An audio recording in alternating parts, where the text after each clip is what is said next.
kolekta lang, 'di ba? Sino ba yung yun ang ano, yun ang kumbaga magsabi po kayo ng pangalan kung sino kasi yan mismo ay pagbabawalan mismo Oh, di natin ba? yan.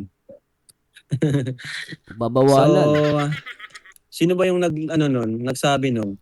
Si Canoli, nilamangan ka. Hindi ka nilamangan doon. Tutuusin, lumaki channel mo at nakilala ka. Oh, kaya nakilala sponsor ka eh. Siyempre, dahil sponsor ka, siyempre yung mga supporter ng Love Team, maganda tingin sa'yo. Basta sponsor ka, sikat ka eh. Or na Diba? magpakain. Kami po, kung saan po kaming iniimbitahan, ano?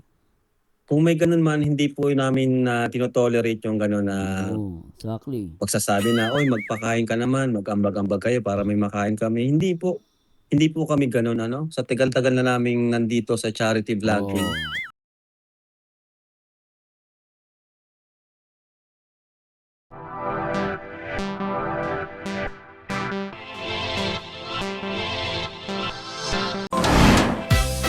Hi guys, magandang araw, Marzano TV 2.0. At ilak po natin itong sagot ni Kalinga Prob.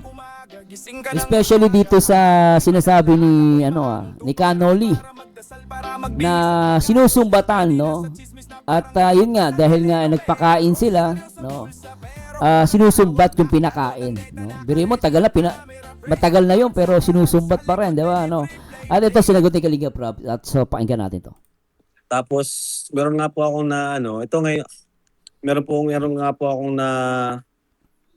nga po akong nabalitaan na pati pala po yung pagpapakain, pag-invite sa amin. Kagaya kanina ni Tita Narfine na nagpa-dinner po siya is minamasama din or sinisilip ng isang antay which is kami lang naman po ay ini-invite lang naman po kami. Ano? 'Di ba? In-invite sila. Ibig sabihin, hindi sila ang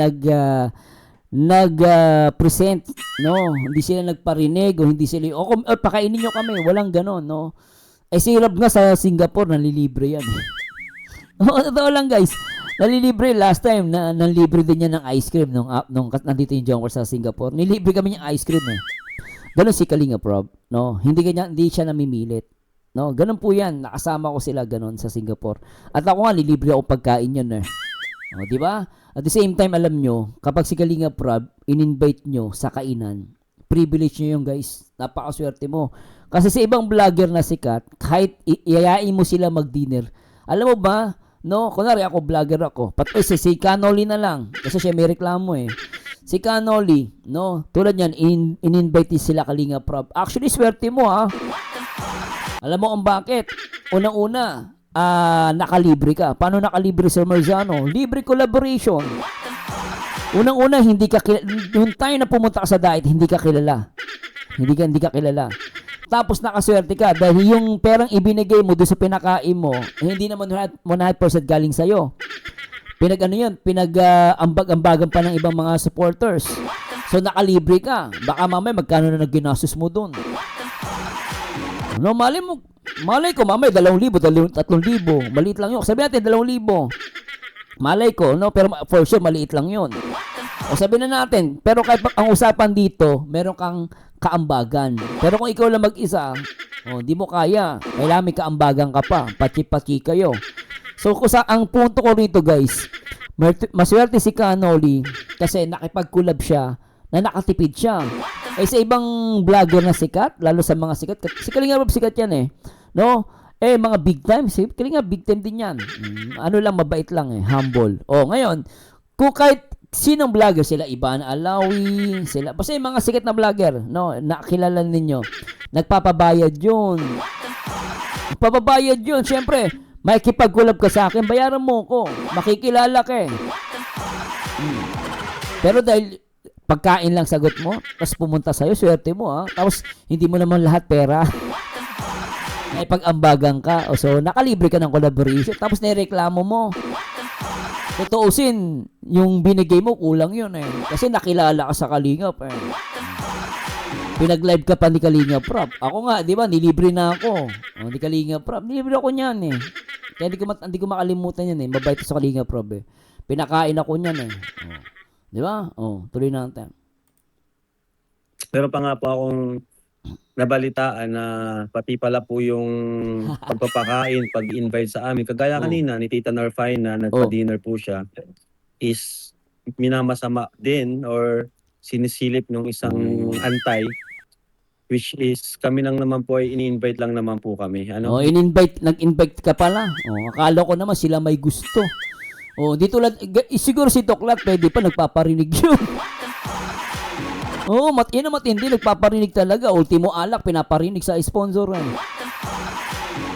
Ganun talaga yun. Yun ang mga talagang medyo makapala mukha. Di ba? Pati alak, nagpaparinig sa, sa sponsor, sa live nila. Di po kami yung naghihingi, di po kami Oh. nagpaparinig, or di kami nagsasabi mismo sa sponsor na Oh, di ba? magpakain. Oh. Kami po, kung saan po kami iniimbitahan, ano? Kung may ganun man, hindi po namin tinotolerate yung ganun na Oh, exactly. pagsasabi na, oy, magpakain ka naman, mag-ambag-ambag kayo para may makain kami. Hindi po. Hindi po kami ganun, ano? Sa tagal-tagal na naming nandito sa charity vlogging, Oh. kami po ay iniimbitahan lang po kami sa mga dinner, Oh, di ba? di ba? Tsaka swerte mo nga nakalibre ka nakatipid ka Sabi ko sa iyo sikat na vlogger. Not unless kakilala mo talaga, pero pag di mo kilala, hindi ka naman kilala. Collaboration yun ginawa mo. Tapos nakilala ka, tapos pinag-live ka pa ni Kalinga Prab, napakaswerte mo. Tapos magreklamo ka. Kaya nga tinatamasa mo ngayon yung ginawa mo doon kay Kalinga Prab Tignan mo, nakuha mo yung loob ng ibang sponsor. Nakuha mo yung loob, di ba? Napunta iba doon, karamihan na sponsor napunta sa'yo.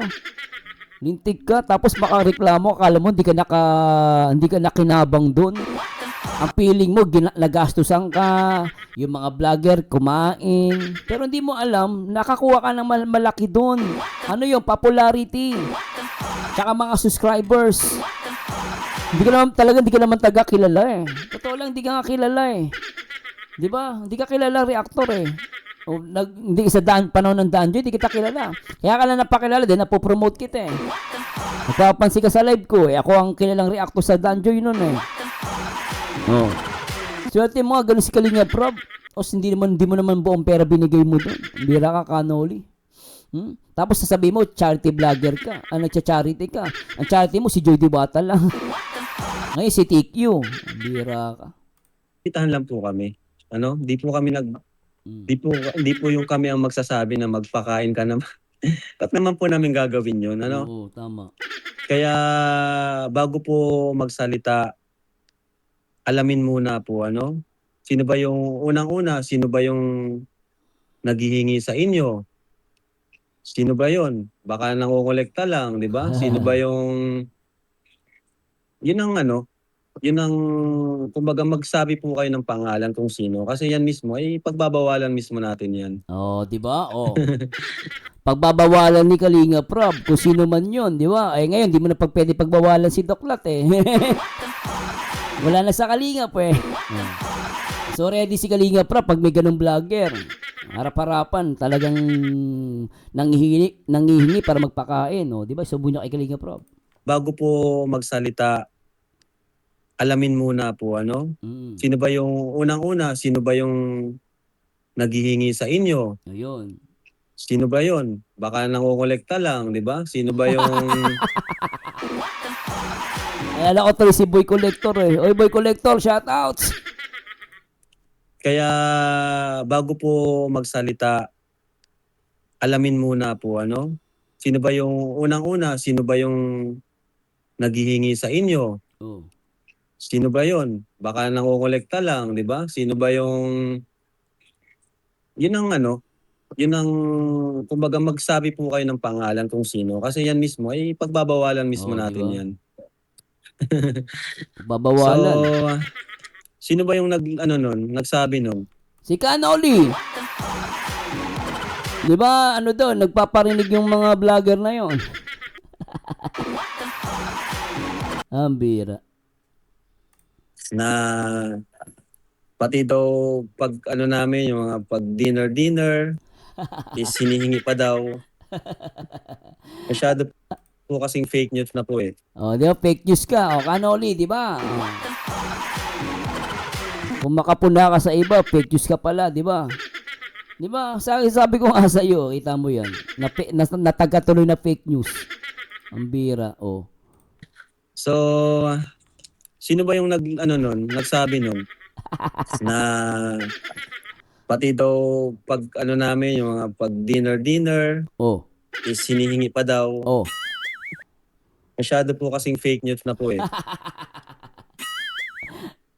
Ano po? Tsaka napakaswerte niya talaga, Kalinga, Prob. Alam mo, sa totoo lang, nakipag-collab siya sa'yo, pinag-live mo pa. Parang si Kapesa kasi Kanoli magka-parehas, no? Pinag-live mo parehas. Ginawa siya, tinarider ka pa, di ba?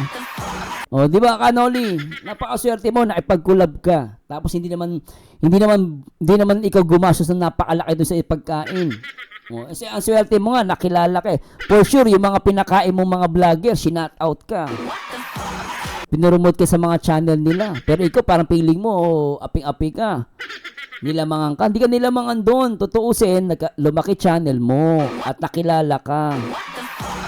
Kaya nakilala, sponsor ka eh. Siyempre, dahil sponsor ka, siyempre yung mga supporter ng Love Team, maganda tingin sa'yo. Basta sponsor ka, sikat ka eh. Yun pala, hindi ka naman pala talaga sponsor na talagang nakikiambagan ka lang pala. Di ba, di naman, lahat ba gastos mo? Huwag ka masasaktan. Nakikiambagan ka naman talaga, di ba? Tuloy natin. So, sino ba yung nagsabi nun na pati daw pag namin, yung mga pag dinner is hinihingi pa daw. Masyado po kasing fake news na po eh. Fake news na yun. Ano po? Saka isa pa, pangalawa, nasa naman po yun. Desisyon nyo pa rin naman po yun kung magpapadinner kayo. Kung ma-sponsor kayo, kayo pa rin naman po magde-decide. Yes, agree ako kay Kalinga Prob. Diba? Basta di po kami naghihingi. Ako, si Kuya Bal, pamilya ko. Hindi, never nang hihingi yan, guys. Ako kasi nakasama ko sila sa Singapore eh. Never yan nang hingi. Nahingi sa at magsasuggest or magpaparinig na pa-dinner, ganyan. Ano po? Ayun, pangalawa nga po, sabi ko, may sariling desisyon naman po kayo para magbigay or magpa-dinner. At pangatlo po, kung alam nyo naman na pong may napapansin kayong ganyan, sana noon pa sinabi nyo na bakit tama. ngayon nyo pa po dapat noon pa sinabi. Inopen. Tama. Diba? Bakit ngayon nyo lang po inopen? So, yun lang naman po dun sa isang antay na nanunumbat about nga Ang sa sakit niya, nanunumbat, tagal-tagal na nanunumbat ka. Parang mo, nakakahiya ka. Alam mo, bilang sabi mo nga, mabait ka. Di ba, mabait ka eh. Kung makapuna ka sa karaba, tinatanong mo kung may Diyos. Ikaw, tanongin mo sarili mo, kung may Diyos ka sa buhay, bakit mo isusumbat yung isang bagay, lalo na pagkain, Kanoli? Kanoli pa tawag sa'yo. Di ba, di mo ba naisip, Kanoli? Bili mo pagkain yun. Ibinigay nyo na yun, tapos na yun. Bakit mo isinumbat? Nakesyo ganito yung vlogger. Pero ang tanong ko sa'yo, hindi ka ba nakinabang sa mga vlogger na yon? Hindi ba dapat nga matuwa ka dahil tutuusin, yung mga vlogger na yon, pinakain mo, may mga pangalan sa community. Yung panahon na yun, Danjoy. Sila yung malakas sa Danjoy. Hindi ba't nung pinakain mo sila, nakinabang ka din naman sa kanila? Sa anong paraan? Siyempre, pinromote ka naman ng mga yan, for sure ako. Di ba? Naniniwala ako, pinromote ka ng mga yan. Ang tanong ko sa'yo, nakinabang ka o hindi? Nakinabang ka. Aamin ka lang sa sarili mo, Kanoli. Nakakaya ka. Bili mo pagkain, matagal na yun. No, isinusumbat mo pa. Tapos hindi naman sa'yo buong pera. Sabi ko nga sa'yo, kung sa iba mo ginawang vlogger yan, hindi ka pa, kahit hindi mag-dinner ka pa dyan, hindi ka papansinin. Napakaswerte mo, mabait si Kalinga Prob. Napakaswerte mo. Nakalibre ka pa nga. Tutusin. Hindi naman libre kasi nagbigay naman din siya. Yun nga lang, maliit lang. So, kumbaga, naka-discount ka. Diba? Bakit ngayon nyo lang po inopen? Wala ka, Kanoli. So, yun lang naman po, dun sa isang antay na nanunumbat about nga sa nagpapadinner sila before. Kami po ay iniimbitahan lang po, ano? Yun, di ba? Iniimbitahan lang. Malinaw yun, ha? Lalo na po ako, si Kuya Bal, talagang ini-invite lang po kami na. Dahil yan, sa K-Boys, yung kagaya kanina, si Papa Joms, in-invite kami kasi Ayan, oh. may Diba? nagpa-dinner at Oh. birthday ni Tita Narfina. Di ba? Ayan. Kalinga Prab, kailan mag-live si Joy? Ay, abangan niyo po siya since ngayon po ay monetize na po si Joy. Ooh. Abangan niyo po kanyang unang live. Yeah, ito na! Magkakaalaman na naman. Ako po, Joy Diwata, live. Kailan to?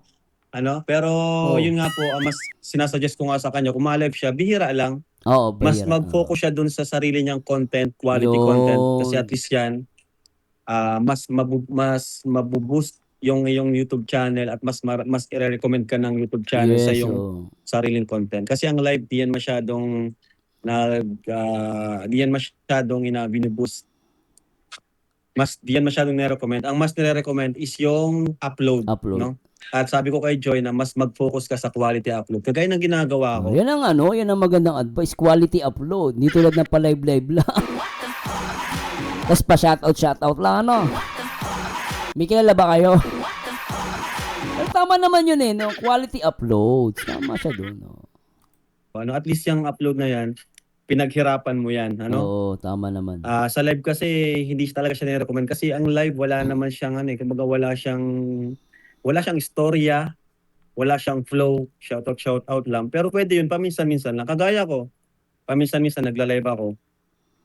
So sabi ko, kung ma-live siya, bihira lang. Mas better pa rin na mag-focus siya sa upload. Kagaya ni Carla, no? Si Carla. Carla, bihira. Pero pa nag-live si Carla, ay grabe ang palipad. Sobra. Lumilipad. Ayan. So at least yung mga upload na yun, talagang pinaghirapan. Pinaghirapan niya. At yung kikitain nun, pinaghirapan niya talaga. Yes. Ano? At yung namang mga palipad, kapag nag-live siya, yun ay bonus na lang po yan. Ano? Bonus na yung palipad. Ayan. So anyway, maraming salamat Kalinga Prab. Siguro natahuan na si Kanoli dito Anyway, Kanoli. Sana naintindihan mo yung sinabi ni Kalinga Prab. Si Boy Collector. Di ba in-invite naman pala sila doon. Hindi naman pa sila presentable alsado, no? Hindi sila nagpresenta.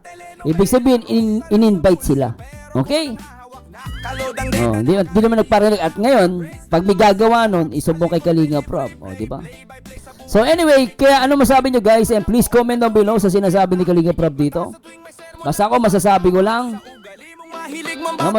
lang, quality content. Tama yun. Hindi yung panay-live tapos gusto mo lang palipad. Ay nako. Pero anyway, good luck kay Joy Diwata. Abangan natin yung kanyang first live ever. At yun nga, pinapayuhan siya ni Kalinga Prab na quality content and wag lang masyadong mag-live ng mag-live. May punto siya no? Nagigets ko siya doon. At the same time, eto na nga. Yan. Yung mga magpapakain dyan. Baka mamaya pag lumipat kayo, nag-antay Kalinga Prab, isusumbat nyo. Wag po. Hindi po maganda isumbat ang pagkain. Lalo na pinakain mo na sila, tapos na yun, natain na yun Excuse mo kumakain, no? Okay na yun Huwag mo nang isumbat. Alam mo, pagdating sa pagkain, ibinigay mo na, tapos sasabihin mo, ang pangit talaga pakinggan. Napaka-pangit na pakinggan. Isusumbat mo yung pagkain. Anyway guys, please comment down below. Ano masabi niyo? Ito po, paborito nyo reactor. Ang baliw pero nakakaliw. Nag-iisang Marzao TV 2.0 and to God be the glory. Paalam! Profile pic mo na may Bible verse sa ilalim. Pagpasok sa simbahan, nakapulang lipstick, nakalong dress pa.